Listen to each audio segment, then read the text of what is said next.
چھوٹا سا ادنا سا اسٹوڈنٹ ہوں میں. وہ آپ نے ڈگلس گریسی والا سنا ہوگا سارا معاملہ کہ جب قائد اعظم نے کہا کہ کشمیر پہ مہاراجہ ہری سنگھ نے حملہ کر دیا تو آپ جا کے بچائیں کشمیریوں کو. تو کیا کہا ڈگلس گریسی, پہلا ہمارا کمانڈر ان چیف ہے, وہ کہہ رہا ہے کہ سر ہمارے پاس اتنی طاقت نہیں ہے. تو ہمارے فاؤنڈر پاکستان کے فاؤنڈر کو پہلی دفعہ جو انہوں نے جواب نہیں دیا, ایسا دیا کہ قائد اعظم لاجواب ہو گئے. آج کے تو اسٹیبلشمنٹ بہت مضبوط ہو چکی ہے, تو آج تو آپ ان کی جڑوں کو کمزور نہیں کر سکتے.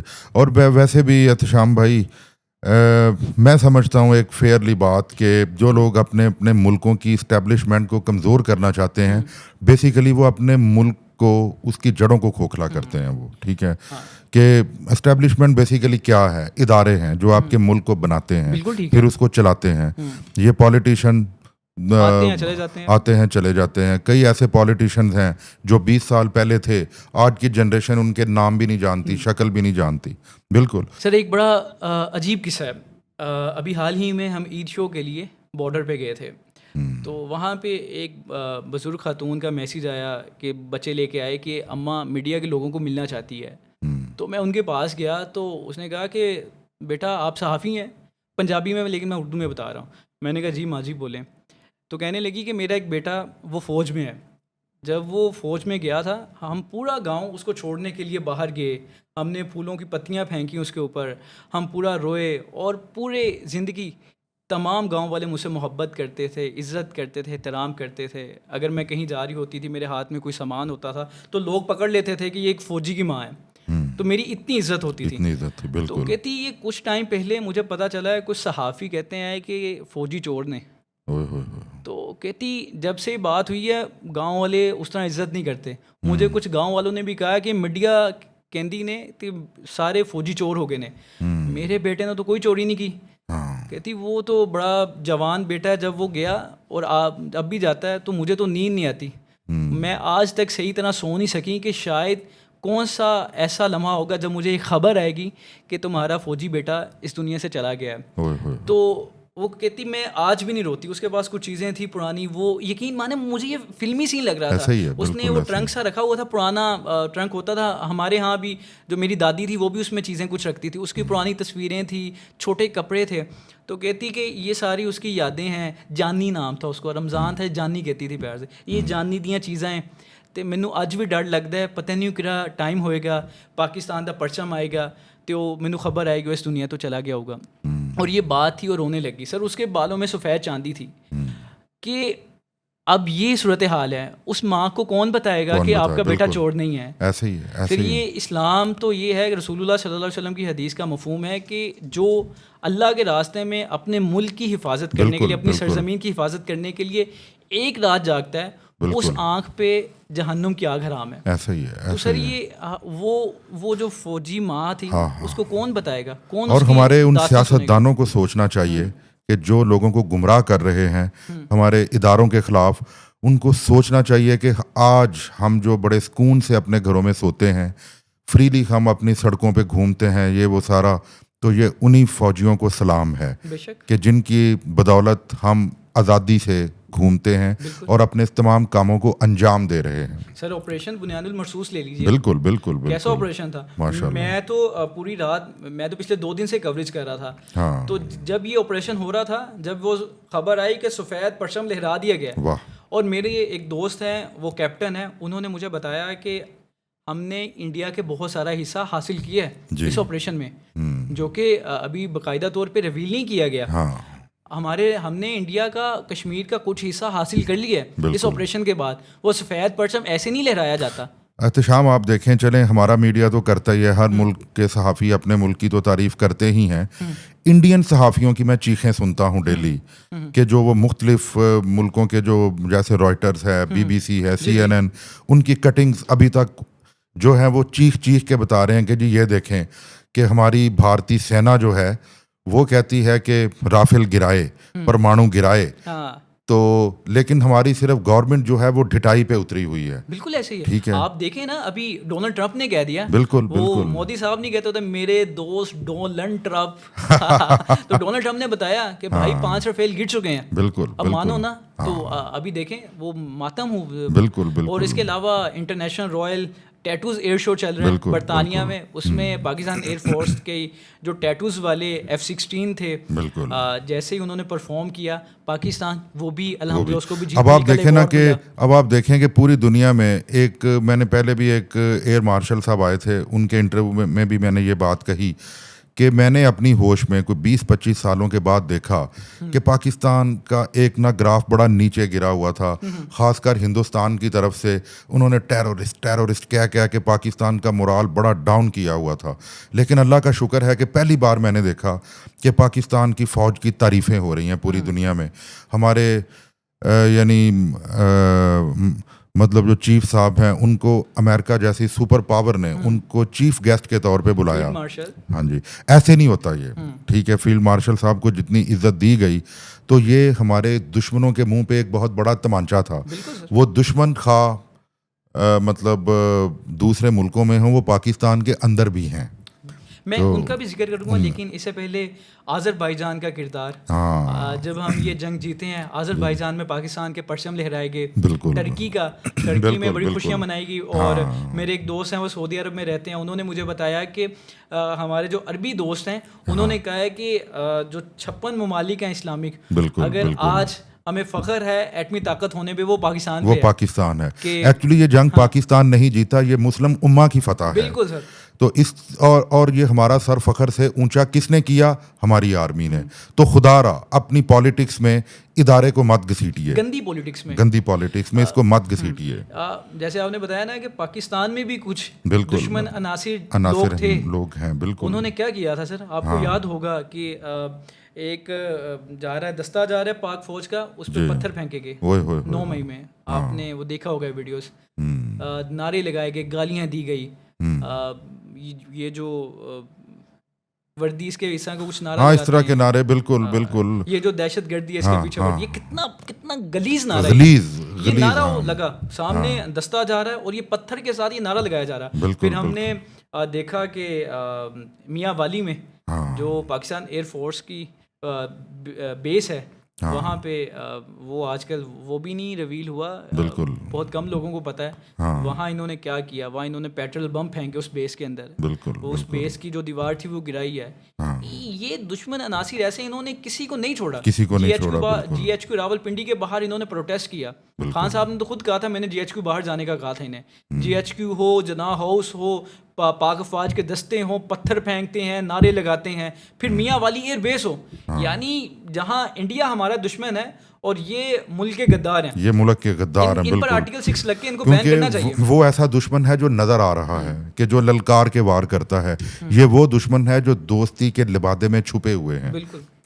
اچھا احتشام، میں نے چند دن پہلے آپ کا ایک انٹرویو دیکھا کہ آپ نے ایک جرنلسٹ جو بڑے سینئر جرنلسٹ ہیں، سلیم بخاری صاحب، آپ نے ان کا انٹرویو کیا تو میں حیران ہوا کہ جو انہوں نے انکشافات کیے، حالانکہ میں خوش تو نہیں ہوا کہ انہوں نے بڑے بڑے صحافیوں کو رگڑ دیا، حامد میر، نجم سیٹھی وغیرہ وغیرہ، کہ شراب کی بوتلیں اور پتہ نہیں کیا کچھ، اس کے بارے میں کچھ بتائیے، یہ کیا ہوا تھا؟ سر سلیم بخاری صاحب ہمارے بڑے ہیں، بزرگ ہیں، لیکن جب انہوں نے بتایا نا کہ ایمبیسی کی طرف سے عیدی جو دی جاتی تھی صحافیوں کو، وہ شراب کی بوتلیں دی جاتی تھی، تو میں وقتی طور پہ سوچنے پر مجبور ہو گیا کہ یار یہ صحافی شراب کی بوتلوں پہ چلتے ہیں۔ ہم نے یہ سنا تھا کہ شباب اور شراب کے بغیر یہ فیلڈ نہیں چلتی، لیکن مجھے لگتا تھا یہ صرف اور صرف چہم گوئیوں اور قیاس رائیوں پر محیط ہے، مبنی ہے، اس کے علاوہ کچھ بھی نہیں ہے۔ لیکن جب مجھے انہوں نے کہا کہ شراب کی بوتلیں دی جاتی ہیں تو میں نے کہا سر کیا آپ کو بھی ملتی تھی؟ تو انہوں نے کہا کہ نہیں، ایک دوست نے کہا کہ سلیم بخاری نے تسی شراب نہیں پیچ دے، تو انہوں نے کہا کہ سلیم بخاری شراب نہیں پیتے، شراب نہیں پینے کا مطلب کہ وہ لفافہ نہیں لیتے، ان کے بقول یہ تھا، تو سلیم بخاری نہیں پیتے اس کا مطلب باقی اسلام آباد کے صحافی پیتے ہیں، اور تمام ممالک کی ایمبیسی شراب کے تحائف بھیجتے ہیں، اس کا مطلب کہ اسلام آباد میں رہنے والے تمام صحافیوں کے لیے ایمبیسی کی طرف سے شراب فری ہے۔ یہ بھی تو ہو سکتا ہے کہ انہوں نے ویسے ہی بھیجی ہو، لیکن جیسے میں آپ کو سگریٹ کا ایک پیکٹ دیتا ہوں، بے شک آپ نہیں پیتے، یہ بھی تو ہو سکتا ہے نا؟ نہیں سر، میں نہیں پیتا تو آپ مجھے ایک دفعہ بھیجیں گے، دوسری دفعہ نہیں بھیجیں گے، آپ مجھے کوئی ایسی چیز بھیجیں گے جو میں پسند کرتا ہوں، اگر آپ مجھے دوسری دفعہ بھی سگریٹ بھیجیں گے تو آپ کو پتا ہوگا کہ میں ضائع کر رہا ہوں، ٹھیک ہے؟ اگر ہم ویسی بار بار بھیج رہی ہیں، ہر عید پہ شراب بھیج رہی ہیں، انہیں بھی پتا ہوگا کہ یہ ضائع نہیں ہو رہی، کہیں نہ کہیں کام تو آ رہی ہیں، اور اس کے علاوہ وہ صرف عید کے موقع پہ نہیں بھیجتے ہیں. انہوں نے کہا وہ خوشی کے موقع پہ بھیجتے ہیں. پتہ نہیں ایمبیسی ویسے مجھے کب بڑا خوش کرتے ہوں گے, کب ان کو شراب کی بوتلیں جاتی ہوں گی. مجھے پرسنلی بہت دکھ ہوا تھا, کیونکہ پھر بھی صحافی بڑے بڑے نام ہوتے ہیں, لوگوں کے مینٹور ہوتے ہیں, ان کے بارے میں جب لوگ ایسی باتیں سنیں گے تو ان کا امیج لوگوں کے پاس کیا جائے گا.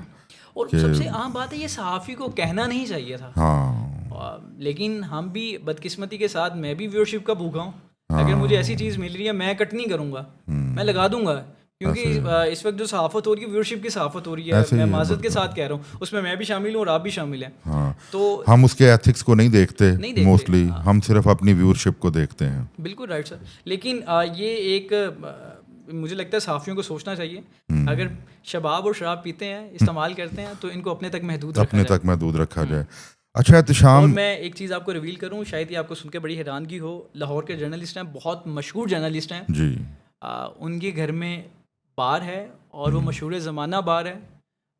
ایک بیسمنٹ ہے, ادھر رک جاتی ہے, یہاں پہ انہوں نے گیسٹ روم بنایا ہوا ہے, اور ایک بیسمنٹ اس سے نیچے جاتی ہے, اور اس بیسمنٹ میں کوئی جاتا ہے.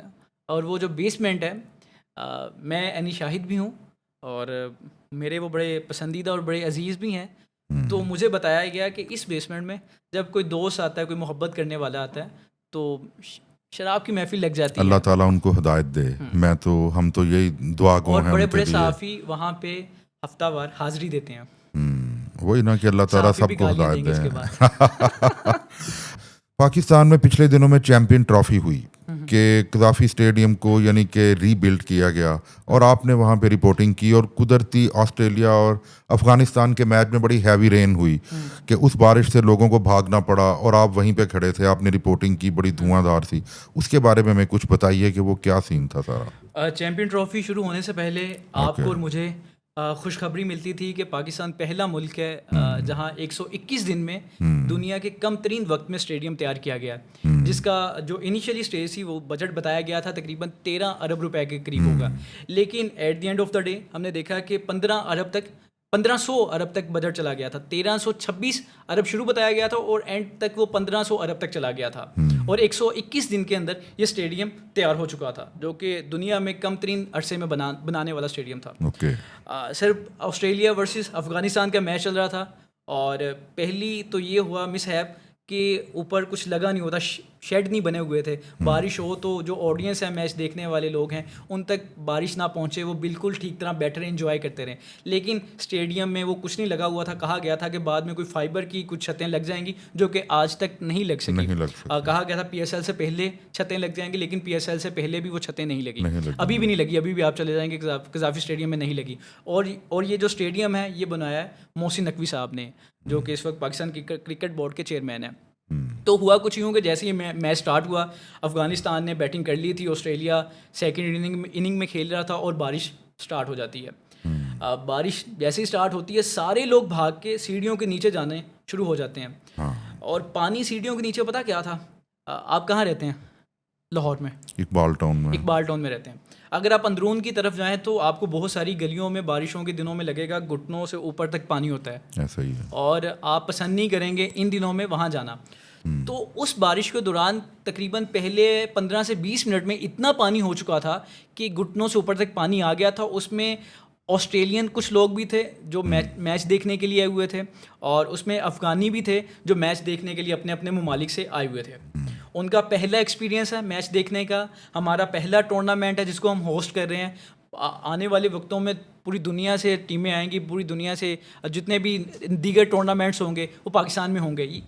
پہلا ایکسپیرینس نا, پہلا ہوسٹ کر رہے ہیں. تو ہم نے دیکھا کہ آسٹریلین جو لوگ تھے وہ تشویش کا اظہار کر رہے تھے, بھائی یہ کیا ہو رہا ہے, یہ پانی کہاں سے آ رہا ہے, گھٹنوں تک پانی. ان کا ایکسپیرینس نہیں تھا, اور افغانی اپنی زبان میں پشتوں میں باتیں کر رہے تھے. اسی دوران میں اور میرے ایک دوست ہے واش روم کرنے جاتے ہیں, اور ہم واش روم جب میں جاتا ہوں ادھر تو چھتوں سے پانی گر رہا ہوتا ہے. دیکھا یار یہ کیا ہے, گھروں میں پرانے گھروں میں بعض اوقات ہوتا ہے کہ چھتوں سے پانی گرتا ہے, اور وہ بھی کوئی 50 سال پرانے گھر میں. نئے گھر میں ایسا سوچ ہی نہیں سکتے. اگر سوچیں گے تو ٹھیکیدار کو ایسی گالیاں پڑیں گی کہ وہ یاد رکھے گا. احتشام یہ بھی تو ہو سکتا ہے کہ ہمارے ہاں مونسون کے علاوہ تو بارشیں ہوتی ہی شاد و نادر ہیں. بالکل ایسے ہی ہے. تو ہو سکتا ہے کہ وہ بھی